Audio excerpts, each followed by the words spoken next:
How to know if I have IBS? देखिए, ऐसे तो आईबीएस के लिए कोई ऐसा डायग्नोस्टिक प्रोसेस नहीं है या ऐसा कोई डायग्नोसिस नहीं है, लेकिन कुछ ऐसे लक्षण ज़रूर है।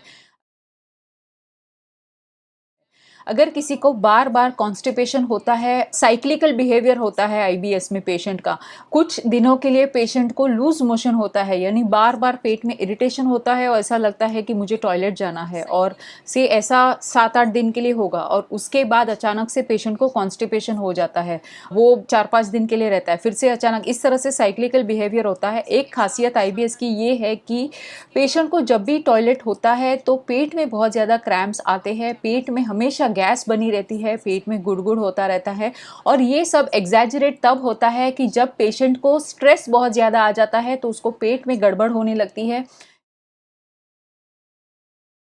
या फिर पेशेंट किसी भी तरह का ग्लूटन वाला फूड लेता है, या जैसे हम लोग कहते हैं रोटी, नान, ये सब चीज़ें अगर खाता है, ब्रेड खाता है, तो पेट और भी ज़्यादा बिगड़ जाता है। एंड स्पेशली मिल्क, मिल्क अगर लेता है तो पेट में इरिटेशन होना स्टार्ट हो जाता है, तो इससे हम लोग पता लगा सकते हैं कि आईबीएस है। अभी इसकी जो ट्रीटमेंट है, इसके लिए हम लोग सबसे पहले ये जानते हैं कि हम लोग क्या करते हैं, पेशेंट जब इस तरह से आता है तो हम लोग पेशेंट को प्रोबायोटिक सप्लीमेंट्स देते हैं, जैसे वाइजीलैक वगैरह, बाइफिडिन होती है, तो ये प्रोबायोटिक सप्लीमेंट हम पेशेंट को देते हैं, थोड़ा सा डाइट चेंजेस करते हैं। अगर वो करने से पेशेंट को फ़ायदा होता है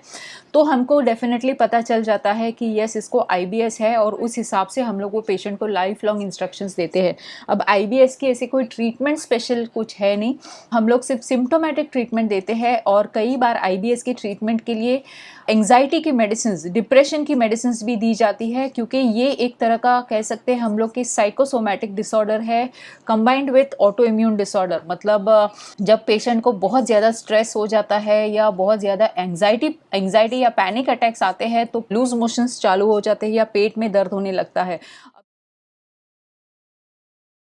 अब जब पेट में दर्द होने लगता है या लूज मोशन स्टार्ट होते तो पेशेंट को बहुत सिवियर हेडेक भी होता है, जैसे माइग्रेन में दर्द होता है, इस तरह का हेडेक होता है, तो ये सब सिम्टम्स है। कई बार पेशेंट्स को स्टूल में ब्लड भी दिखता है, ये भी एक आईबीएस की निशानी है, तो ये सब निशानियां है।